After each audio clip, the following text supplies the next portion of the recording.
확실한 전쟁 개입으로 해석하겠다. 북한 사람들 손에서 러시아의 최신 무기를 보게 된다면 뭐라고 할지 궁금하다. 그 사람들이 러시아에 있는 우리 교민들을 기업들에게 보복할 수도 있는 것이고. 우리 기업이 많이 가 있잖아요. 160개나. 네. 러시아예요? 예. 어지러워.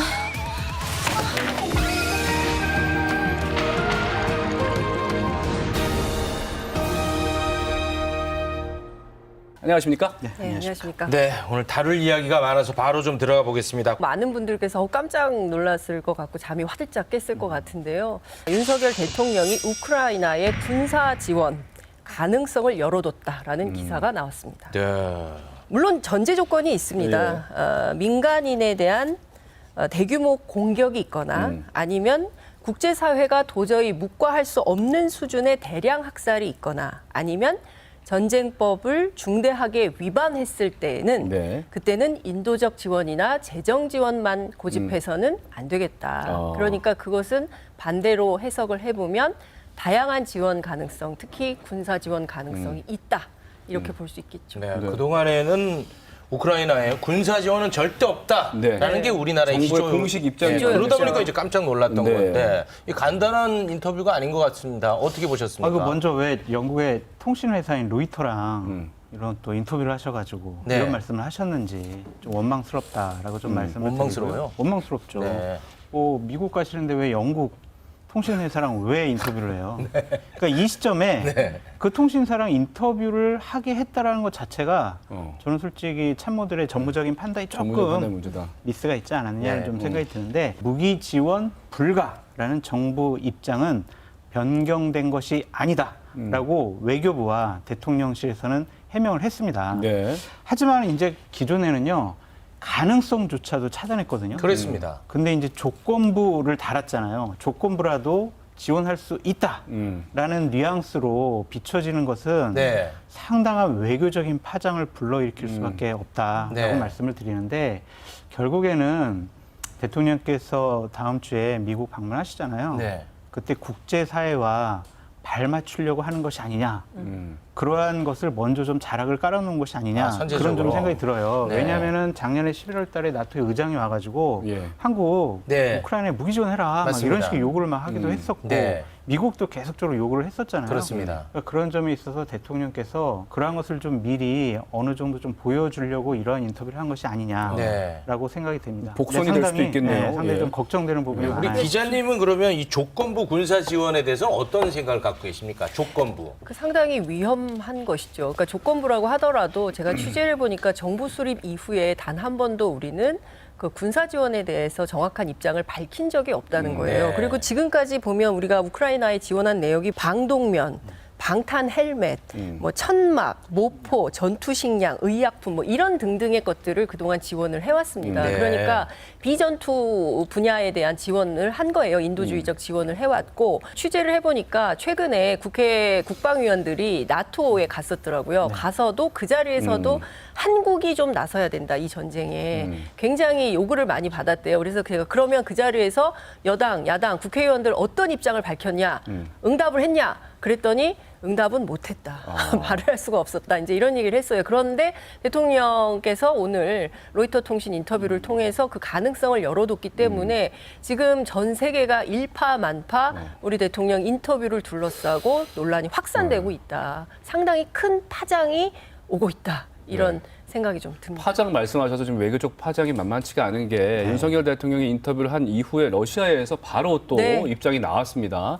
한국이 우크라이나에 무기를 전달하면 확실한 전쟁 개입으로 해석하겠다. 오늘 크렘린궁에서 이렇게 밝혔습니다. 이게 참 골치 아픕니다. 걱정됩니다. 네. 그렇죠. 전쟁 개입이라는 말을 아이고. 처음 한 거거든요. 예. 러시아 대통령실에서 작년 10월에 푸틴 대통령이 뜬금포 같은 얘기를 했었어요.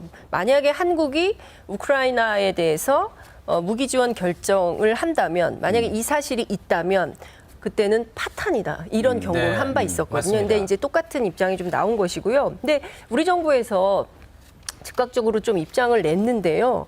그 러시아 입장이 나오고 바로 우리- 굉장히 바쁘게 궁금합니다. 움직였는데 어떤 입장이 나왔죠? 어떻게 나왔냐면 가정적 상황에 대해서 얘기하는 것에 대해서는 코멘트하지 않겠다. 노 코멘트. 이런 입장을 밝혔습니다.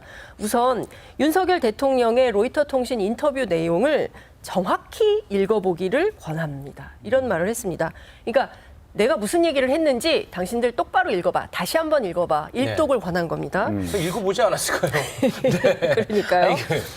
그리고 이런 이제 부연을 합니다. 우리 정부가 한국과 러시아 관계를 고려해서 적절한 조치를 취할 것이다. 그리고 앞서 말씀드린 대로 민간인에 대한 대규모 공격, 그리고 묵과할 수 없는 대량 학살, 이런 등등이 발생한다면 우리가 어떻게 우크라이나를 지원할지에 대한 언급이었다라고 설명을 하고 있습니다. 그러니까 무슨 얘기냐면 어머, 너무 그렇게 세게 나오지 마세요. 이렇게 얘기를 하고 있지만 러시아는 이런 입장에 대해서 달갑지 않을 거다라는 생각이 좀 듭니다. 게다가 이제 러시아의 그 푸틴 네.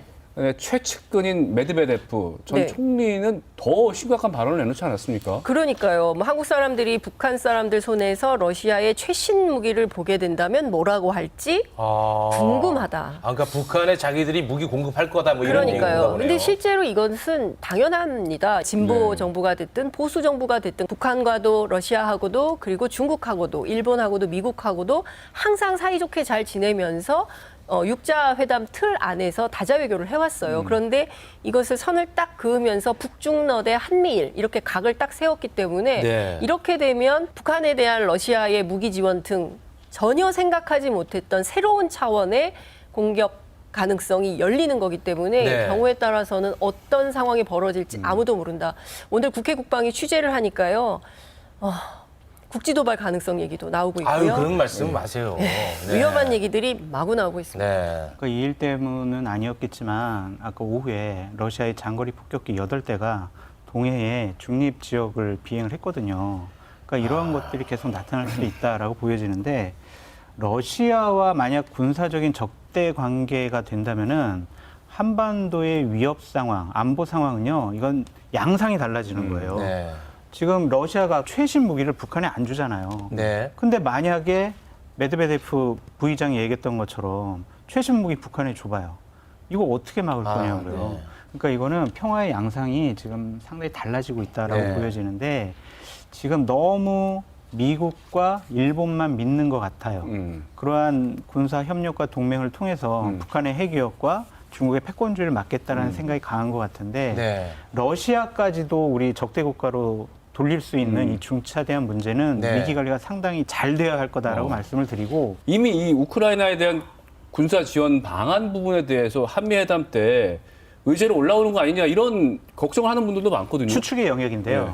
김태호 1차장이 이제 지난주에 미국 미국에 갔다 왔죠. 갔다 왔잖아요. 한미 정상회담 실무 협상을 다 했을 거예요.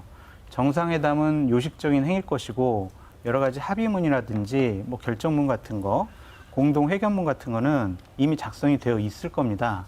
그 이후에 대통령님께서 이런 말씀을 하셨다는 것은 네. 자칫 잘못하면 한미 정상회담 결과에 네. 무기 지원이라는 좀 진전된 내용들이 들어갈 수도 있지 않느냐라는 우려를 낳고 있습니다.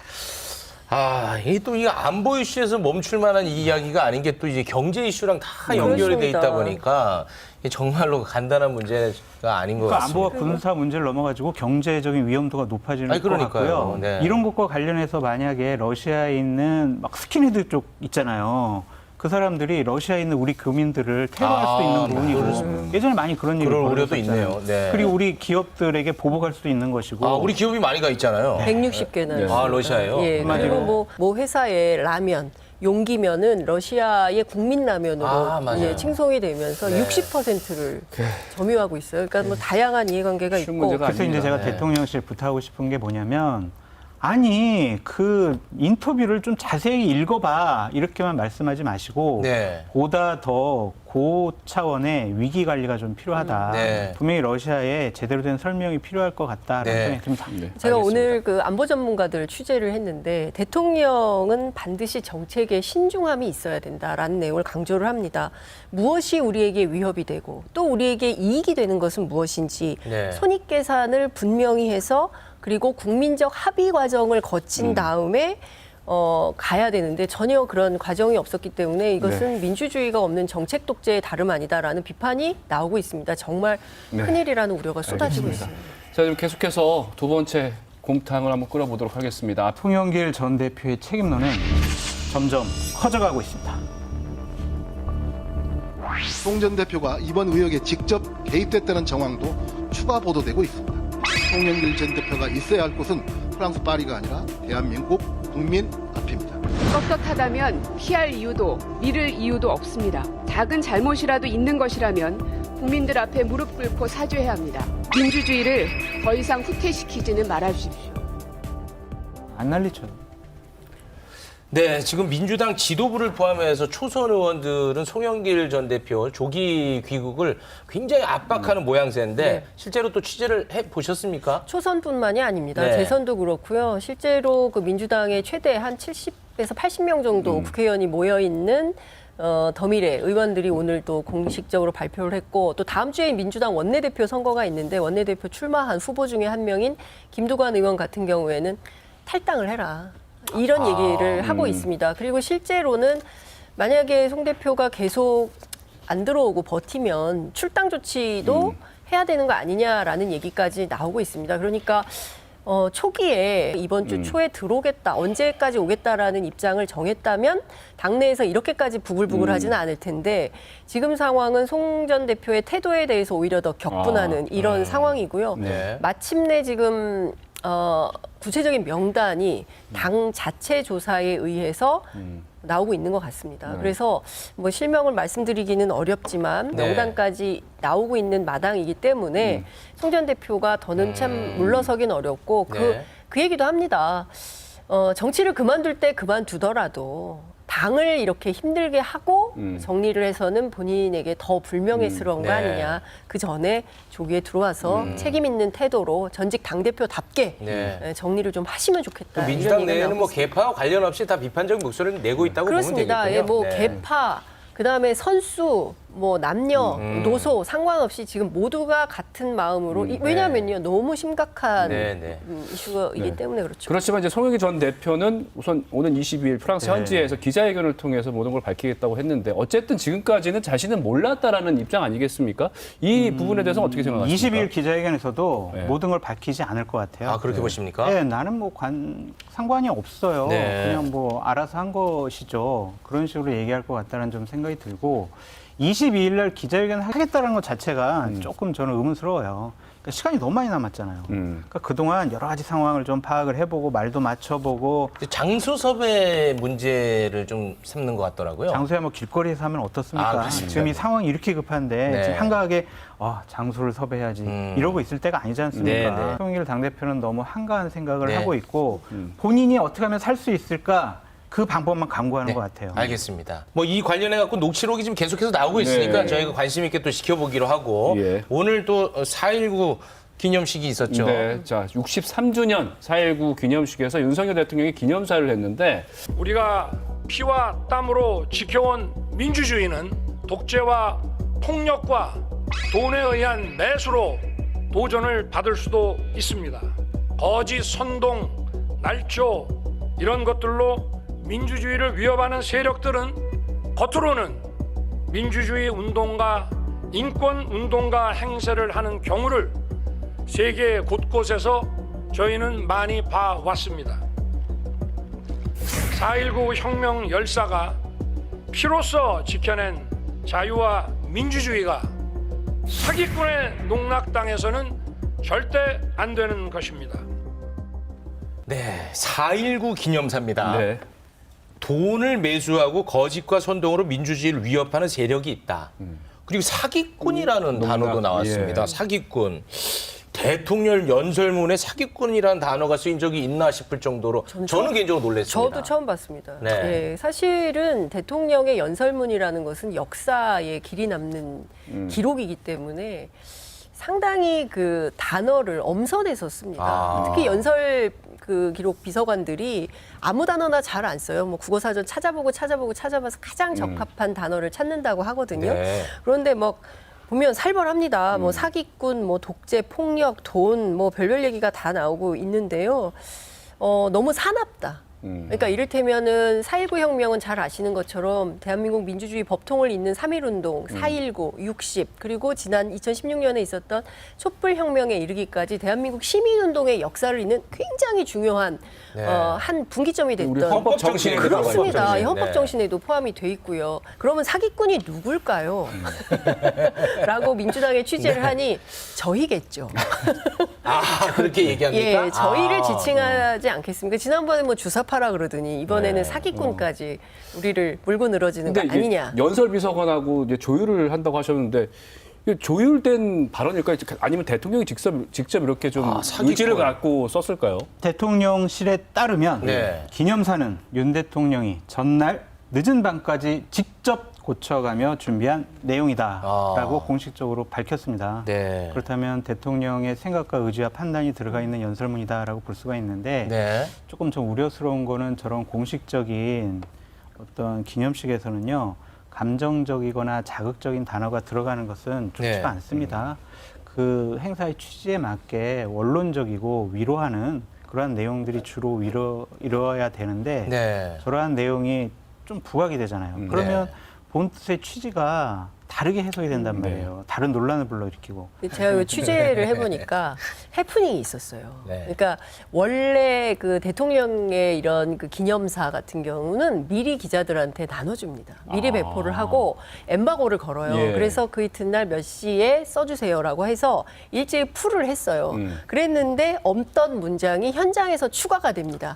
그게 뭐냐면 바로 한 문장인데요. 민주주의는 독재 폭력 돈에 의한 매수로 도전받을 수 있다. 돈에 의한 매수. 이게 돈봉투 그렇습니다. 사건을 얘기하는 민주당 거겠죠. 돈봉투를 저격한 것이다. 그래서 이게 현장에 들어가서 네. 이게 대통령 원고에 없던 부분인데 직접 말씀하신 배경이 뭐냐라고 오늘 기자들이 또 물었습니다. 답이 있습니까? 관계자에게 물었습니다. 네. 그랬더니 관계자가 말을 합니다. 이것은 특정한 사안이라기보다는 네. 일반적인 현상을 말하는 것이다. 다시 한번 잘 좀 읽어봐라. 네. 네. 알겠습니다. 그리고 다른 날도 아니고 4.19의 그 박민식 국가보훈처장은 건국 대통령 이승만의 업적을 재조명해야 된다. 이건 좀 말이 안 되죠. 예, 이게 3.15 부정선거와 보훈처에서 의지를 갖고 지금 네. 추진하고 있는 사업 중에 하나예요. 이승만 기자. 아니 좋은데 네. 4.19에는 안 맞지 네. 않느냐 하는 생각이 좀 들어서. 4.19에 그런 얘기가 네. 나와서. 생각해보니까 그러네요. 알겠습니다. 알겠습니다. 두 분 보내드리겠습니다. 네. 두 분 네. 고맙습니다. 감사합니다.